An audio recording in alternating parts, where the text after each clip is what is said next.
Hello everyone. I hope की आवाज़ आ रही है। 2-3 दिन तक मैंने आपको भूगोल पढ़ाया, राइट। तो उसमें क्या एक टाइम पे मैं आपको अर्थ का रोटेशन समझाना चाह रही थी, क्योंकि अर्थ अपनी धुरी पर बिल्कुल सीधी नहीं है। उसकी धुरी जो है ऐसे ऊपर की तरफ, ऊपर नीचे नहीं है, ऐसी है। अब ऐसी धुरी की चारों तरफ कोई अपने, अब ये धुरी है और ऐसे ऐसे घूर्णन कर रहा है, तो ये समझाना मुझे थोड़ा मुश्किल पड़ गया। तो उसके लिए मुझे या तो ब्लैक बोर्ड चाहिए, तो ब्लैक बोर्ड नीचे फिर करेंगे, है ब्लैक बोर्ड, लेकिन कोई ना कोई रहता है वहाँ पे, तो वीडियो बनाना थोड़ा टफ है। तो वो भी टाइम अरेंज करते हैं, मैनेज करते हैं। तो मैंने सोचा कि अर्थ का रोटेशन और किस उसके रोटेशन से किस तरह से ऋतुएं चेंज होती हैं, और कैसे उत्तरी गोलार्ध दक्षिणी गोलार्ध में एक दूसरे के ऑपोजिट ऋतुएं रहती हैं। जब उत्तरी गोलार्ध में सर्दी होगी तो दक्षिणी गोलार्ध में गर्मी होगी। काफ़ी सारी चीज़ें, काफ़ी सारे फैक्ट्स हैं। तो जो ज्योग्राफी पढ़ते हैं वो जानते हैं ये चीज़। तो फिर मैंने सोचा कि डायग्राम वगैरह बनाने के लिए 1-2 दिन सेटअप करते हैं, तब तक क्या करते हैं, हिस्ट्री पिक कर लेते हैं। हिस्ट्री में डायग्राम्स नहीं चाहिए, चीज़ें बोल के बताई जा सकती हैं, तो वो करते हैं। तो हिस्ट्री मैं आपको बताती हूँ। बड़ा, जब मैं छोटी थी मुझे बड़ा बोर करती थी हिस्ट्री, मुझे नींद आ जाती थी कि मैं क्लास 7th में, 8th में, 9th में, और मैम पढ़ा रही है कि अकबर ने ये युद्ध लड़ा, ये यहाँ शासन किया, ये नई दीनें लाई चलाया वगैरह। तो मुझे लगता मुझे क्या लेना देना है, अकबर क्या करे, कोई भी क्या करे, मुझे क्या लेना देना है, आज से 500 साल पहले किसी ने क्या किया, उससे मुझे क्या लेना देना है। तो ये बोर करता है चीज़ें। लेकिन जब आप मैच्योर होते हैं, जब आपको समाज की, देश की और देश के जो इंटरनेशनल रिलेशंस हैं उन पे आपने बात करनी है, जब उन्हें आपको उन चीज़ों की फ़िक्र होती है, तो हिस्ट्री बहुत ज़रूरी हो जाती है। बल्कि अपने ही देश में, अब हमारे देश में कई धर्मों के लोग रहते हैं और मेजॉरिटी है हिंदूज़ की, फिर दैन मुस्लिम्स। तो हिंदू, मुस्लिम, सिख, ईसाई, जैन, पारसी, यहूदी भी हैं थोड़े बहुत यहाँ पे। तो इतने लोगों के बीच गृह युद्ध ना हो जाए और जो जस्टिफाइड है उसको न्याय मिले। इतिहास कई सारी वजहों से दो गुटों के बीच क्लेश का रीज़न बनता है। तो सही इतिहास जानना हमारे लिए ज़रूरी है कि हम सच्चाई, जब सच होगा सामने तो जीत सच की होती है और बेवजह के डिस्प्यूट्स नहीं होते। उसके अलावा इतिहासकारों की भी ये जिम्मेदारी है कि सही इतिहास लिखें। कई बार भ्रमित चीज़ें हमें मिलती हैं पढ़ने को, और वो चलती रहती हैं सालों साल। तो जैसे मैं अभी कुछ चीज़ें स्टार्ट करूँगी तो मेरे दिमाग में जो सवाल है मैं आपके सामने पुटअप करूँगी। आपने भी हिस्ट्री पढ़ी होगी, मैंने भी हिस्ट्री पढ़ी है, बट कभी कभी मेरे दिमाग में सवाल उठते हैं। तो पारिवारिक जिम्मेदारियों में बिज़ी रहते हैं, लेकिन सवाल अगर उठते हैं तो मैं आपसे शेयर करती हूँ, आपको जवाब मिले तो आप बताना। फिलहाल हम ये देखते हैं कि हिस्ट्री, तो इतिहास हम मेनली पढ़ते हैं हड़प्पा सभ्यता के टाइम से। भारत का इतिहास मेनली जो पढ़ा जाता है हड़प्पा सभ्यता के टाइम से पढ़ा जाता है, ठीक है। तो ये है 2500 ईसा पूर्व। अभी हम ईस्वी में चल रहे हैं, 2022 चल रही है। इसका मतलब है कि जिस एक साल थी जिस दिन पहला दिन शुरू हुआ था इस ईस्वी का, तो 0 मान लो। तो 0 से हम कितने आगे ऊपर आ गए हैं, 2022 साल ऊपर आ गए हैं। तो 0 के नीचे जब जाना है, 0 के ऊपर हम आ गए हैं 2022। कितने साल हो गए 0 से ऊपर, 2022। अब 0 जहाँ पे ईसा मसीह के जन्म के हिसाब से वो 0 फिक्स किया गया था, उसके पीछे जाना हो। क्या ये धरती 2022 साल पुरानी है? नहीं, ये तो बताया था ज्योग्राफी में कि इसकी उम्र 450 करोड़ साल या 460 करोड़ साल के बीच की है।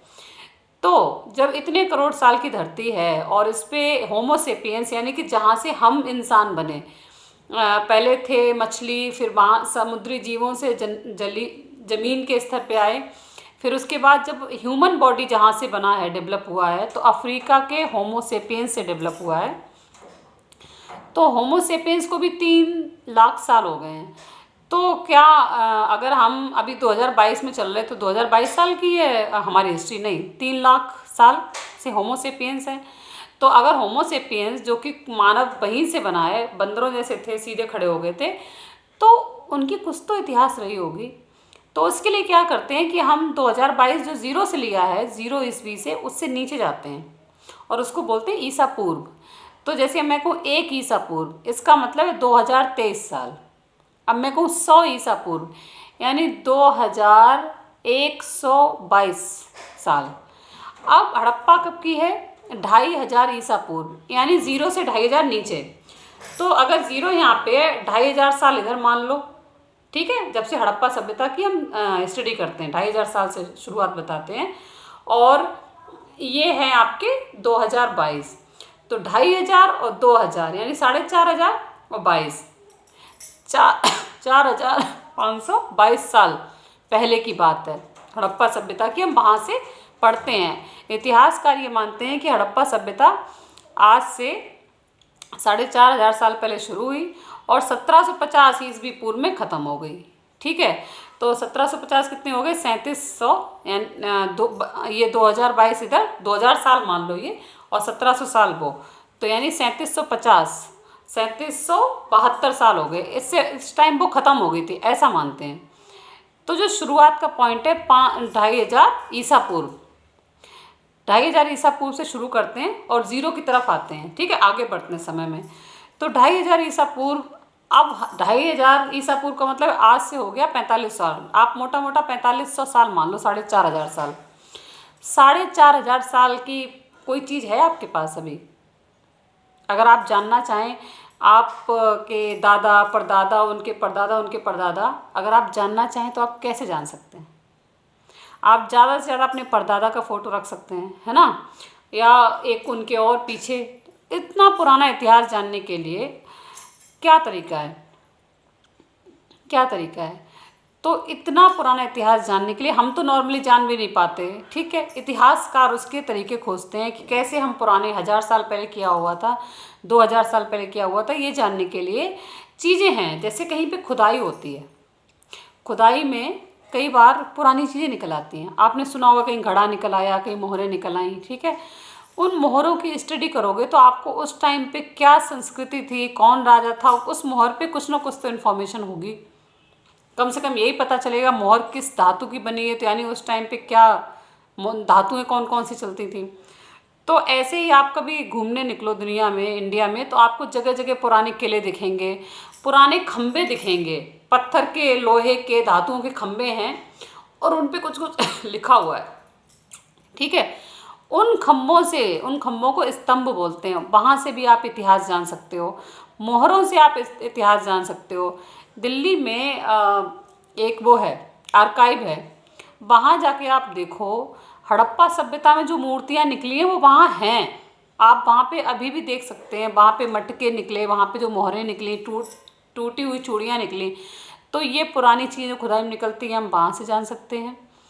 अभिलेख पुराने जो हैं, जो स्तंभों पे लेख लिखे हुए, हम उनसे जान सकते हैं पुराना इतिहास। और जो ग्रंथ हैं, जो धार्मिक ग्रंथ हैं, वो भी एक पार्टिकुलर समय का इतिहास बताते हैं। उस समय में लोगों का रहन सहन क्या था, सामाजिक व्यवस्था क्या थी, लोग क्या खाते पीते थे, क्या क्या व्यापार करते थे, आर्थिक व्यवस्था क्या थी, इन सब के बारे में अगर जानना है तो हमारे धार्मिक ग्रंथ भी हैं, वेद पुराण ये सब भी हैं। इसके अलावा कुछ ग्रंथ हैं जो धार्मिक नहीं है, धर्मोत्तर या धर्मेत्तर जैसे बोलते हैं। जैसे कि अर्थशास्त्र है, कौटिल्य का लिखा हुआ है, चरक संहिता है। तो अर्थशास्त्र में भी वो तो आज भी रिलेवेंट है, बट उस टाइम का इतिहास उसमें देखने को मिलता है, तो वो भी ग्रंथ है। तो ये साहित्यिक स्रोत हो गए। इसके अलावा सुनो, आपने ह्वेनसांग का नाम सुना होगा, मेगस्थनीज का नाम सुना होगा। ये जो ग्रंथ हैं वो तो हमारे देसी लेखकों के द्वारा लिखे हुए हैं, बट पुराने टाइम पे भी देश विदेशों के ट्रैवलर्स आते थे इंडिया में, विदेशी लेखक आते थे घूमने। उनका काम यही था, देशों में अलग अलग जगह जाओ, वहाँ की संस्कृति जानो, उसके बारे में लिखो। तो उन्होंने इंडिया के बारे में बुक्स लिखी हैं, अलबरूनी ने, मेगस्थनीज ने, ह्वेनसांग ने। तो इन सारी बुक्स में भी उस टाइम का इतिहास पता चलता है। तो यहाँ इन सब का सार ये है कि अगर हमें इतिहास जानना है तो वो 3 तरीके से पता चलता है। एक होता है पुरातात्विक स्रोत, ठीक है। पुरातात्विक स्रोत में मैंने आपको मुद्राएं बताई, पुराने खंडरों में जो स्तंभ होते हैं वो बताए। तो कुछ मैं स्तंभ और अभिलेख आपको बता देती हूँ। जैसे हाँ, और मैं यहाँ पे लिख लिया है मैंने, पुरातात्विक स्रोत में क्या क्या होता है, ध्यान से सुनो। अभिलेख, जहाँ पे कुछ भी लिखा हुआ है, जरूरी नहीं हिंदी में लिखा हो, जो उस टाइम की लिपि रही होगी उसमें लिखा हो। अभिलेख, अभिलेख कभी कभी खम्भों पे लिखे हुए हैं, कभी किले की दीवारों पे लिखे हुए हैं, शिलाओं पे लिखे हुए हैं, पत्थर की शिलाएं हैं। उन्होंने अपना, कहीं कोई राजा जीत गया, अपने जीत की पूरी हिस्ट्री एक पत्थर पे लिखवा दी, तो वो हजारों हजार साल के लिए हो गई। पेपर पे अगर इतिहास लिखा थे, नालंदा यूनिवर्सिटी जला दी थी बख्तियार खिलजी ने, तो वहाँ पे पता नहीं कितना इतिहास हमारा दब गया है। तो ठीक है, जला दो आप जो किताबें हैं, आपका टाइम था, बट जो पत्थर पे लिखा है वो कैसे मिटाओगे। तो कुछ चीज़ें पत्थरों पे भी लिखी हुई, कुछ इतिहास हमारा पत्थरों पे भी लिखा है। तो यानी कि अभिलेख, उसके अलावा मुद्राएं, जो मोहरें चलती थी वो, मूर्तियाँ, मूर्तियों से भी हमें इतिहास पता चलता है, उस टाइम का कल्चर पता चलता है। चित्रकला, पुरानी पुरानी पेंटिंग्स आप देखिए, इतनी गजब की पेंटिंग्स होती हैं, उन पेंटिंग्स के नीचे भी हिस्ट्री लिखी रहती है, और उस पेंटिंग में क्या कलर यूज़ हुआ, क्या फैब्रिक यूज़ हुआ, किसके ऊपर पेंटिंग की गई, और तो उस कलर से, उस कलर की कार्बन डेटिंग से, कार्बन डेटिंग एक वर्ड आया, कोई चीज़ कितनी पुरानी है ये चीज़ जानने के लिए कार्बन डेटिंग का हम यूज़ करते हैं। कार्बन डेटिंग साइंटिफिक टर्म है और उसकी एक अलग एक्सप्लेनेशन है, मैं उधर जाना नहीं चाहती, बताऊंगी ज़रूर, लेकिन अभी ये जान लो शॉर्ट में, किसी भी चीज़ को, आपको खुदाई हुई कहीं पे, आपको कोई मोहर मिल गई, कोई कुछ नहीं, टूटी हुई चूड़ी मिल गई, या कोई पुराना सा कुछ भी मिला, अब आपने ये जानना है कि ये कितना पुराना है, ये 100 साल पुराना है, 200 साल पुराना है, या 1000 साल पुराना है, 10,000 साल पुराना है। ये जानने के लिए कार्बन डेटिंग एक प्रोसीजर है, एक तरीका है, जिससे उस किसी भी चीज़ की उम्र पता चल सकती है। हमारे भी दांतों की हड्डियों की कार्बन डेटिंग से हमारी एज पता चल सकती है। तो इसलिए ये होता है एक तरीका कार्बन डेटिंग। चित्रकला, उससे भी इतिहास पता चलता है। और स्मारक, लोग अपने स्मारक होते हैं कि जैसे ये ताजमहल भी एक तरह से मुमताज़ महल के उसमें स्मृति में बनाया गया, तो किसी की स्मृति में कोई महल या कोई भी ऐसा स्मारक बना दिया है जो किसी की स्मृति में है, तो उसका वहाँ पे बाकायदा इतिहास लिखा जाता है शिलाओं वगैरह पे। तो ये सारे हैं अभिलेख, मुद्रा, मूर्तियाँ, चित्रकला एवं स्मारक। अभिलेख में, अभिलेख कहाँ कहाँ लिखे जा सकते हैं, शिलाओं पे लिखते थे, यानी पत्थरों की चट्टानों पे, स्तंभों पे, खंबे वगैरह होते थे। ताम्रपत्र, तांबे के कुछ पत्र ऐसे बना दिए जाते थे लेटर की तरह, जिन पे लोग अपना, राजा महाराजा अपना इतिहास लिखवा देते थे। दीवारों पे, मुद्राओं पे और प्रतिमाओं पे, इन सब जगह अभिलेख लिखे हो सकते थे। किताबों की बजाय यहाँ पे हमारे पूर्वज लिख के गए हैं कि वो हमेशा के लिए रहे। अब कुछ अभिलेखों के मैं नाम बताती हूँ। मितन्नी अभिलेख, ये बोगज कोई में है। गरुड़ स्तंभ है बेसनगर विदिशा में, ध्यान से सुनना। प्रयाग स्तंभ, ये बहुत फेमस है प्रयाग स्तंभ अभिलेख, ये समुद्रगुप्त ने बनवाया था।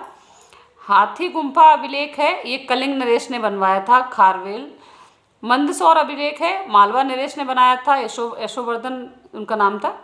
जूनागढ़ अभिलेख है रुद्रदामन ने। देखो ये जो जितने मैंने नाम बताए, समुद्रगुप्त हैं, खारवेल हैं, यशोवर्धन है, रुद्रदामन, ये बहुत ही फेमस राजा हैं, इनका अपना बहुत ही स्ट्रॉन्ग इतिहास है। और अभी तो मैं कंपटीशन के हिसाब से थोड़ा स्पीड से चलूँगी, लेकिन उसके बाद जब थोड़ा हमारे पास स्पेयर टाइम होगा, इन लोगों के इतिहास के बारे में डिटेल बात करेंगे, ज्ञान बढ़ता है इससे, ठीक है। तो ये बहुत ही प्रभावशाली राजा थे, समुद्रगुप्त, खारवेल, यशोवर्धन, रुद्रदमन। तो इनके मैं दोबारा बता देती हूँ। प्रयाग स्तंभ बनाया समुद्रगुप्त ने, हाथी गुम्फा अभिलेख बनाया खारवेल ने, जो कि कलिंग नरेश थे। मंदसौर अभिलेख बनाया मालवा नरेश यशोवर्धन ने। जूनागढ़ अभिलेख बनाया रुद्रदामन ने। ऐहोल अभिलेख बनवाया था पुलकेशिन द्वितीय ने। अगर एक बार में नहीं आया तो वीडियो दोबारा देख लेना। तो ये हैं अभिलेखों, मुद्राओं, इन सब पे लिखे हुए। आप देखो साहित्यिक स्रोत सुनो, सारे साहित्यिक स्रोत तो नहीं बता सकते, बहुत ज़्यादा हैं, बट कुछ के उल्लेख कर लूँगी। कुछ तो हैं धार्मिक और कुछ हैं बिना धार्मिक, धर्मेत्तर जैसे बोलते हैं, उनका धर्म से लेना देना नहीं है, लेकिन उस टाइम का साहित्य है, वो किताबें हैं। तो धार्मिक साहित्य में मेन जो है वो हैं वेद, उपनिषद, रामायण, महाभारत, पुराण, स्मृति, ये सारे हिंदू धर्म से रिलेटेड हैं। फिर उसके अलावा भी है बौद्ध और जैन साहित्य, हमारे देश में हिंदू धर्म के बाद बौद्ध और जैन धर्म आया, तो उनकी भी अपनी बुक्स है, उनका बहुत प्रचुर साहित्य है उनका, और उस साहित्य से हमें इतिहास पता चलता है अपने देश का। तो ये हैं आपके धर्म से रिलेटेड। अब कुछ धर्म से अलग भी बुक्स हैं, ध्यान से सुनना। मैं बुक का नाम भी लूँगी, राइटर का भी नाम लूँगी, 2-4 ही बताऊँगी, बट वो इम्पॉर्टेंट है। वैसे तो आप कितने पढ़ते रहो। देखो, अर्थशास्त्र बहुत फेमस है, आज भी रिलेवेंट है, कौटिल्य ने लिखा था। मुद्रा राक्षस जो बुक है विशाखा दत्त ने लिखी थी, ये भी ज़्यादातर को पता होगी। कथा सरित सागर सोमदेव ने लिखा था। राज तरंगिणी कल्लड़ ने लिखी थी, कईयों को पता होगी। पृथ्वीराज रासो, ये भी बहुतों को पता होगा, ये चंद्र बरदाई ने लिखा था। हर्षचरित, ये बाण भट्ट ने लिखा था। इसमें ज़्यादातर किताबें मैंने वही बताई हैं, ज़्यादातर लोगों को पता है, बाकी आप इसके अलावा भी पढ़ सकते हैं। अब इन किताबों के अलावा भी, जैसे मैंने आपको बताया था कि हम ये तो देसी लेखकों ने लिखी, लेकिन उसके अलावा विदेशी लेखक बहुत आते थे। राजे महाराजे के टाइम पे हमारे देश में चंद्रगुप्त मौर्य था, तो सेल्यूकस निकेटर की बेटी के साथ उसकी शादी हुई थी, तो उसने अपना मेगास्थनीज दूत यहाँ भेज दिया था। तो ऐसे विदेशों से संबंध थे, तो उस टाइम पे आते रहते थे, लेखक आते रहते थे, यात्री आते रहते थे, बुक्स लिखते थे। तो उन बुक्स से भारत का समाज का, इतिहास का, कल्चर का पता चलता है। तो मैं कुछ के नाम लेना चाहूँगी। जैसे एक यूनानी रोमन लेखक था टेसियस, उसने भी भारत का इतिहास लिखा हुआ है। हेरोडोटस, जिसको कि इतिहास का पिता कहते हैं, वो भी यहाँ पे आया था, सिकंदर के साथ आया था, नियार्कस। और उसके अलावा Megasthenes, Plutarch and Strabo, Megasthenes, Plutarch and Strabo, ये भी विदेशी लेखकों में नाम है इनके। अच्छा, मेगास्थनीज था, वो सेल्यूकस का राजदूत था, चंद्रगुप्त मौर्य के टाइम पे आया था। क्या है? ठीक है, फ्रिज में रख दो, जाओ फ्रिज में। हाँ, ओके। मेगास्थनीज के बारे में ज़्यादातर लोग जानते हैं। और उसके अलावा ह्वेनसांग, जो कि इसके नाम से पता चलता है ये चीनी था लेखक। फायान, ये भी चीनी था। और अरबी लेखक था अलबरूनी, जो कि महमूद गजनवी के साथ भारत आया था। तो इनकी मेगास्थनीज की इंडिका बहुत फेमस है। और मेगास्थनीज सेल्यूकस निकेटर का राजदूत था, चंद्रगुप्त मौर्य के टाइम पे आया था, ठीक है। और ह्वेनसांग जो है हर्षवर्धन के टाइम पे आया था। और उसकी जो यात्रा वृत्तांत है, किताब का नाम है CU की, ये चाइनीज़ ही था ये। अलबरूनी आया था, उसने लिखी थी किताब उल हिंद, महमूद गजनवी के साथ आया था, अरबी था ये, ठीक है, अरबी था ये। और उसकी किताब थी किताब उल हिंद, या उसको दूसरा नाम तहकीक ए हिंद, तहकीक, खोज। तो ये याद रखना, ठीक है, ये नाम याद रखना।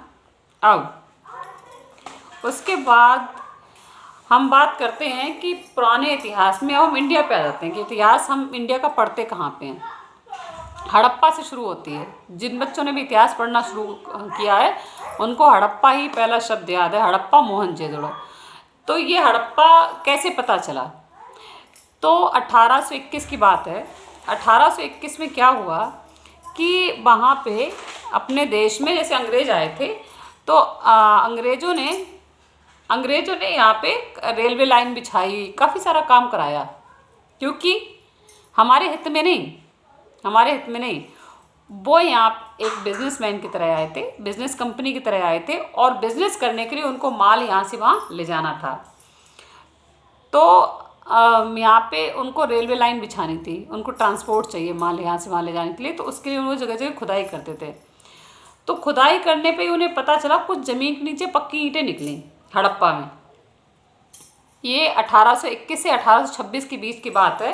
तब चार्ल्स मैसन था, जब वो वहाँ पे रेलवे ट्रैक बनने की तैयारी चल रही थी, तो पता चला हड़प्पा, जो कि इस टाइम पाकिस्तान में है, वहाँ पे उसे खबर मिली कि कुछ लोग ज़मीन के नीचे की निकली हुई पक्की ईंटें ले जा रहे हैं, अपने घर बना रहे हैं। तो उसने सिस्टम को इन्फॉर्म कर दिया कि वहाँ पे कुछ पुराना निकला हुआ है। तो जब ये इसके 10-20 साल तक ये आसपास में और चीज़ें निकली, पहली बार पता चला कुछ पुरानी ईंटें निकली, थोड़ा ध्यान दिया, लेकिन बहुत सीरियसली नहीं लिया। लेकिन जब वहाँ पे बाकायदा स्ट्रक्चर निकलने लग गए, स्नानागार वगैरह, वहाँ पे कक्ष निकलने लग गए, एक स्ट्रक्चर दिखने लगा कि यहाँ पे कुछ बसा हुआ था, तब अंग्रेज़ों का ध्यान गया कि इस पे काम करते हैं, यहाँ से इतिहास मिलेगा पुराना। तो वहाँ पे क्या हुआ कि फिर एक हमारे पास एक डिपार्टमेंट है, archaeological survey of India, archaeological survey of India, जिसका काम ये है कि जहाँ जहाँ पे लगता है कि यहाँ पे इतिहास की चीज़ें नीचे ज़मीन में दबी हुई हैं, वो वहाँ खुदाई करा के और बहुत ही सॉफ्टली खुदाई करा के जो अगर कुछ पुराना मिलता है उसको सहेज के रखता है, कार्बन डेटिंग करके उसका इतिहास पता करता है। ये काम है आर्कियोलॉजिकल सर्वे ऑफ इंडिया का। तो जिसे ASI बोलते हैं। ASI की स्थापना फिर 1861 में अलेक्जेंडर कनिंघम ने करवाई। यही चीज़ें पता करने के लिए कि अगर खुदाई में कुछ निकल रहा है तो फिर उसको एक सिस्टम मिला के पता करें कि इसका इतिहास क्या है। तो ASI की स्थापना 1861 में अलेक्जेंडर कनिंघम ने करी और फिर उसके बाद ये तभी 1861 समझ रहे हैं आप, 1853 में ट्रेन पहली चली थी, तो उस टाइम खुदाई में ये चीज़ें पता चली। तो सबसे पहले हड़प्पा में पता चला था कि पक्की ईंटें ज़मीन के नीचे से मिली हैं। तो वहाँ पे जब और काम किया, थोड़ा चलती रही बातें, सरकारी काम थोड़ा धीमे होता है। 1921 में सर जॉन मार्शल, कहीं ना लिखा होगा, हाँ, 1921 में सर जॉन मार्शल ने जो कि महानिदेशक थे ASI के, उन्होंने राय बहादुर दयाराम साहनी को इंस्ट्रक्ट किया कि आप जाके पता लगाइए हड़प्पा में। तो इन्होंने फिर वहाँ एक सिस्टम से खुदाई करवाई, तो वहाँ पर एक पूरा का पूरा शहर निकला, हड़प्पा। और फिर उसके बाद ये खुदाई उन्होंने जगह जगह करवानी शुरू की, तो एक बड़ी सी सभ्यता निकली, कई शहर निकले और शहर प्रॉपर बसे हुए थे अपर भाग में और लोअर भाग में। अपर भाग दुर्ग जैसा था, उसके किनारे बाउंड्री होती थी। लोअर भाग थोड़ा गांव जैसा था, उसमें श्रमिक लोग रहते थे। अपर भाग में राजा, पुरोहित, हायर लोग रहते थे। तो ये पूरा सिस्टम निकला ज़मीन के नीचे और ये एक सभ्यता वहाँ से पता चली भारत की। तो क्योंकि पहले हड़प्पा में पता चली तो इसलिए इसको हड़प्पा सभ्यता कहते थे। हड़प्पा सभ्यता इसका नाम दिया। दूसरा, इसको एक नाम सिंधु घाटी सभ्यता भी कहा शुरू में, लेकिन सिंधु घाटी सभ्यता फिर आगे ज़्यादा एक्सेप्टेड नहीं है, क्योंकि शुरुआत में ये माना कि सिंधु नदी के किनारे किनारे मिले ये हड़प्पा और मोहनजोदड़ो।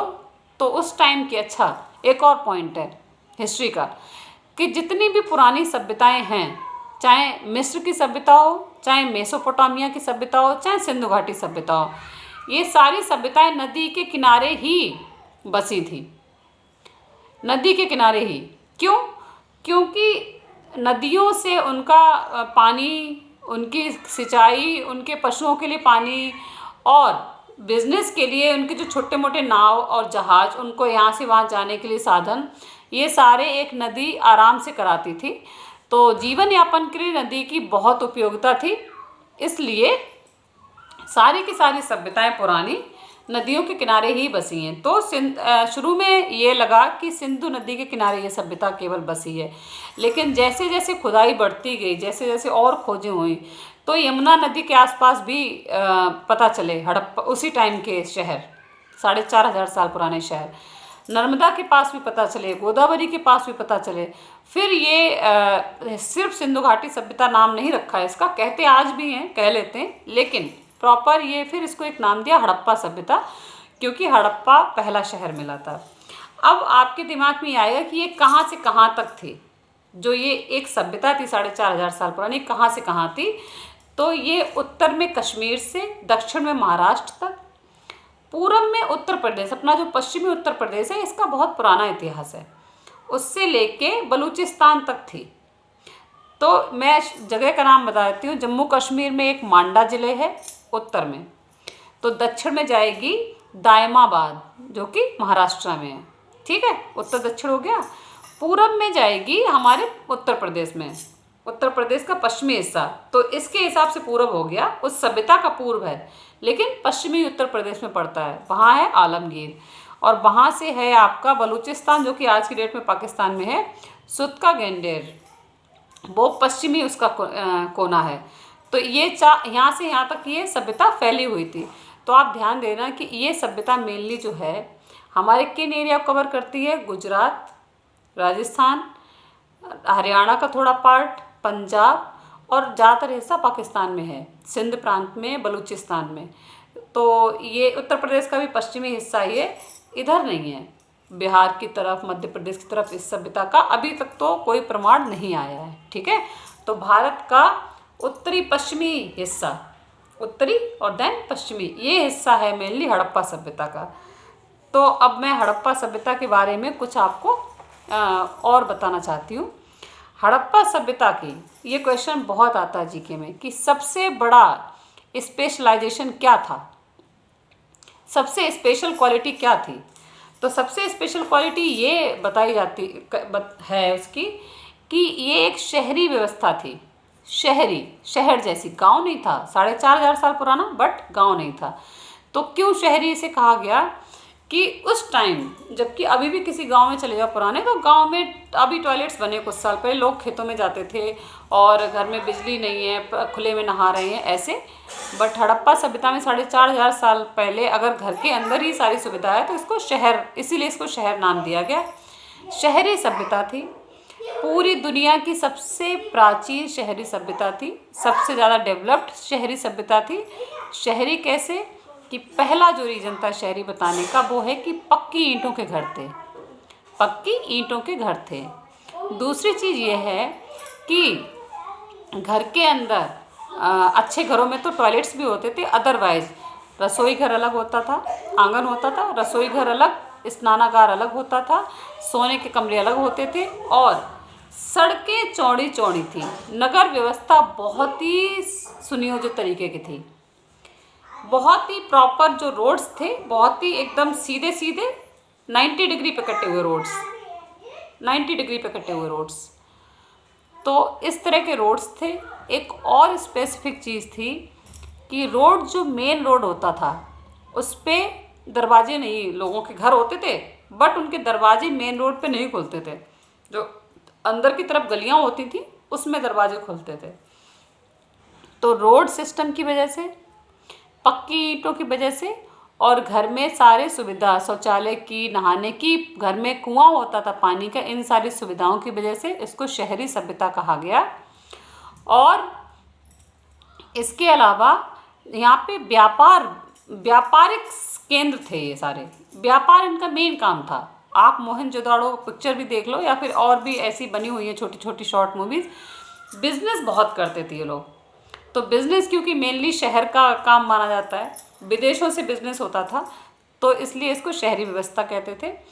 तो इसमें मेन, अब हम सबसे पहले हड़प्पा की बात कर लेते हैं। हड़प्पा कहाँ से शहरी क्यों है, इस सभ्यता को शहरी क्यों कहा गया, आई होप आपको क्लियर हुआ है। ठीक है, अब इसमें 7-8 शहर हैं जो मेन हैं, वो मैंने निकाले हैं। उन शहरों को पता किसने किया, खुदाई किसने करवाई, और वहाँ पे ऐसी क्या चीज़ें मिली हैं जिससे पता चलता है कि ये इतने पुराने शहर हैं। ठीक है, कुछ तो पुराना मिला होगा, तो वो मैं आपको एक बार बता देती हूँ, और शहर जो मैं बताऊँ उनके नाम याद रखना। ठीक है, तो हड़प्पा सभ्यता है, तो सबसे पहले हम हड़प्पा ही शहर लेते हैं। ये 1921 में दयाराम साहनी ने इसकी खुदाई करवाई थी, राय बहादुर दयाराम साहनी, जो कि सर जॉन मार्शल के कहने पे, जो कि महानिदेशक थे एएसआई के, जॉन मार्शल, उन्होंने पहले दयाराम साहनी को बोला कि वहाँ पे लोग ईंटें ले जा रहे हैं पुरानी निकल रही ज़मीन के नीचे से, तो पता करो क्या है। तो दयाराम साहनी ने सबसे पहले हड़प्पा शहर को खुदाई करके ढूंढा 1921 में। कहाँ पे ये हड़प्पा शहर रावी नदी में, रावी नदी के किनारे पाकिस्तान में। आप नोटिस करते जाना, जितने भी पुराने शहर हैं किसी न किसी नदी के किनारे मिलेंगे। ठीक है, नदियों की क्या इंपॉर्टेंस है, इस पर प्रोसेस करना अपने दिमाग में। तो हड़प्पा पाकिस्तान में रावी नदी किनारे है। अब इसमें देखो हड़प्पा में मिला क्या, ध्यान से सुनना, ये क्वेश्चंस आते हैं। श्रमिक आवास, श्रमिक मतलब जैसे 4 वर्गों में, हाँ ये बता देना ज़रूरी है। उस टाइम जो समाज था, एक तो जो समाज था वो मात्र सत्तात्मक था, उसमें मदर को, फीमेल को, घर की स्त्री को बहुत ऊंचा दर्जा मिला हुआ था, माँ का, स्त्री का स्थान बहुत ऊंचा था, और कुल देवी की पूजा होती थी। कुल देवी की पूजा यानी कि शक्ति के रूप में पूजा होती थी, और मोहरें जो होती हैं उन पे कुल देवी की वो मिले हैं, चित्र मिले हैं। उससे ये साबित होता है उस टाइम मातृ शक्ति की पूजा होती थी। उसके अलावा समाज 4 हिस्सों में तब भी डिवाइडेड था। पहला जो था विद्वान वर्ग था, दूसरा योद्धा वर्ग था,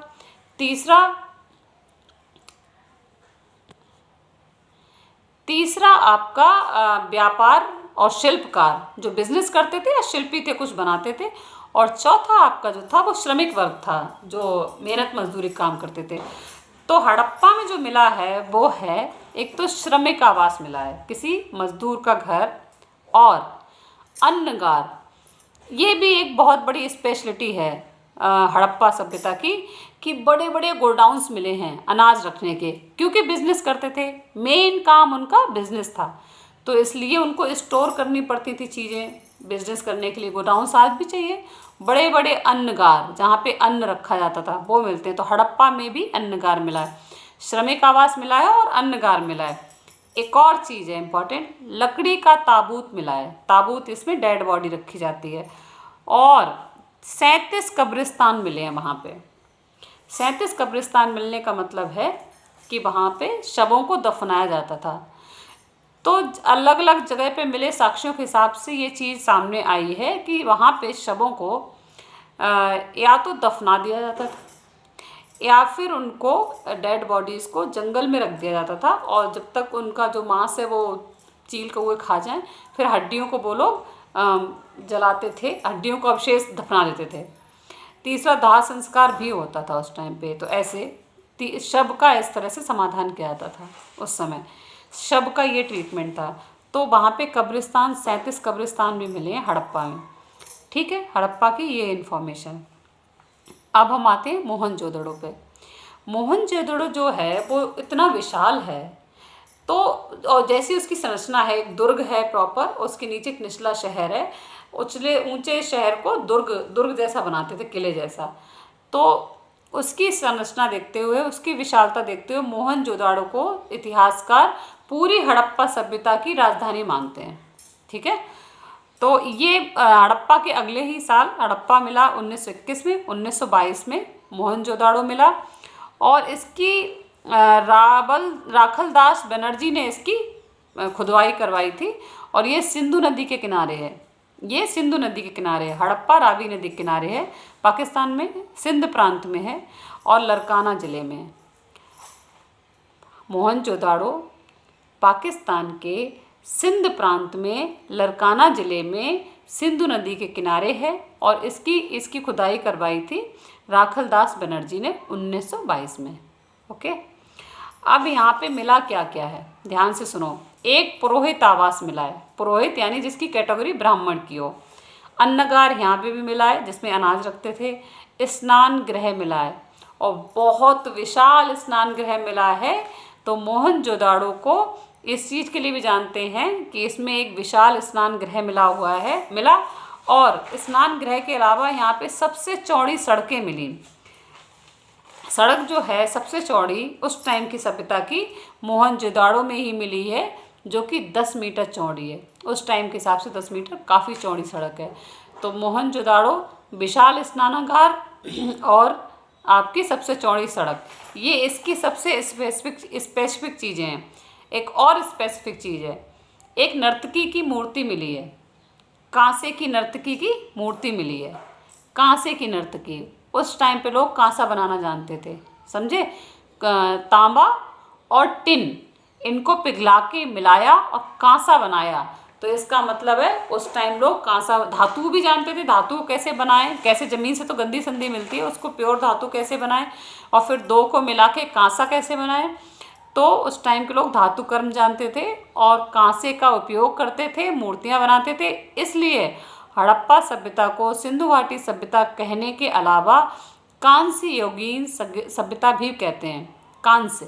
कांस्य का मतलब कांसा, ठीक है, तो इसको कांस्य युगीन सभ्यता भी कहते हैं। तो मोहनजोदड़ो में सबसे ज़्यादा 3 चीज़ें यहाँ पे याद रखना। एक विशाल स्नानागार मिला है, सबसे चौड़ी सड़क है वहाँ की, और कांसे की नर्तकी। जैसे यहाँ पे पुरोहित का आवास, ये भी इम्पॉर्टेंट है, बट ये 3 चीज़ें सबसे सिग्निफिकेंट हैं। स्नानागार इतना बड़ा सा स्नानागार है, आपने अपनी किताबों में फ़ोटो देखा होगा। उसकी लंबाई है 11.88 मीटर्स, 11.88 मीटर्स लंबाई है। 7.01 मीटर चौड़ाई है, 2.43 मीटर गहराई है। इतना विशाल स्नानागार वहाँ मिला है मोहनजोदाड़ो में। अब नर्तकी की मूर्ति के अलावा आदिशिव की मूर्ति मिली है, आदिशिव, और मोहरों पे भी हैं आदिशिव शंकर भगवान। ठीक है, यहाँ पे मेरे दिमाग में क्वेश्चन अराइज होता है। और वहाँ सबसे चौड़ी सड़क मैंने आपको बताई दी, कुआं मिला है घर के अंदर। ठीक है, घरों के अंदर कुआं मिला है। तो ये सारी चीज़ें आपको मोहनजोदाड़ो में मिली हैं, जो कि इन सारी चीज़ों के बीच सबसे ज़्यादा सिग्निफिकेंट आता है स्नान गृह, कांसे की नर्तकी, सबसे चौड़ी सड़क और आदिशिव। इसका मतलब है कि उस टाइम लोग शिव की पूजा करते थे। 4,500 साल पहले लोग शिव की पूजा कर रहे हैं। अब दिमाग में सवाल नहीं आता कि शिव भगवान कितने पुराने होंगे। आज हमारे इतिहास को एकदम ही झूठा, हमारे भगवान को सबको एकदम झूठा करार दे दिया जाता है। खुद अंग्रेज़ों ने खुदाई की है, अंग्रेज़ों ने खुदाई करवाई है, और उसी खुदाई में शंकर भगवान की मूर्ति और मोहरों पे छपे हुए मिले हैं। तो क्या हमारी सभ्यता 4,500 साल पुरानी है? बस आप हमें काम बंदर से बने हैं। ठीक है, अगर हम 4,500 साल पहले ही इंसान बने, सिर्फ हमारी इतनी पुरानी सभ्यता है, तो आप कर सकते हो कि उससे पहले अगर हम सिर्फ बंदर थे, 4,500 साल तक से हम इंसान हमें बताते हैं अंग्रेज, उससे पहले हम सिर्फ बंदर थे। मैं देती हूँ आपको बंदर, आप बंदरों को 100 साल 200 साल ट्रेन करके बना दो हमारे जैसा, और समझा दो उनको कि कैसे ये स्नानागार बनाते हैं, कैसे इतनी चौड़ी सड़कें बनाते हैं, कैसे इसमें सभ्यता में चूड़ियाँ मिली हैं, मनके मिले हैं, सोने चांदी के गहने मिले हैं, और शीशा मिला है, स्टेडियम मिला है एक, मैं आपको बताऊंगी अभी सावेश्वर हूँ। ये सारी चीज़ें आपको लगता है बंदर से इंसान बनते ही कोई करने अभी बंदर हैं, और 4,500 साल पहले शुरू हुई हमारी सभ्यता। और कहते बस 4,500 साल से ही आप सब कुछ जानते, पहले कुछ आप जानते ही नहीं थे। बंदरों को कोई कर सकता है इतनी ट्रेंड कि आप ये सब बना लो? 4,500 साल पहले अगर शंकर भगवान की पूजा होती थी, तो इसका मतलब है कि हमारा इतिहास बहुत पुराना है, हमारी सभ्यता और भी पुरानी है, और बस सही से खुदाई अभी होगी और इतिहास अभी और लिखा जाएगा, अभी इतिहास और अच्छा आएगा, और ऐसा इतिहास आएगा जिस पे हम गर्व कर सकेंगे। अभी तो ये अंग्रेज़ों ने खुदाई की है, वामपंथियों ने अपने हिसाब से इतिहास लिखा है। हाँ, मैं एक ब्रेक ले रही हूँ। ठीक है, अभी एक और वीडियो बनाऊँगी, और इसके बाद एक और वीडियो बनाएंगे। Okay, thank you.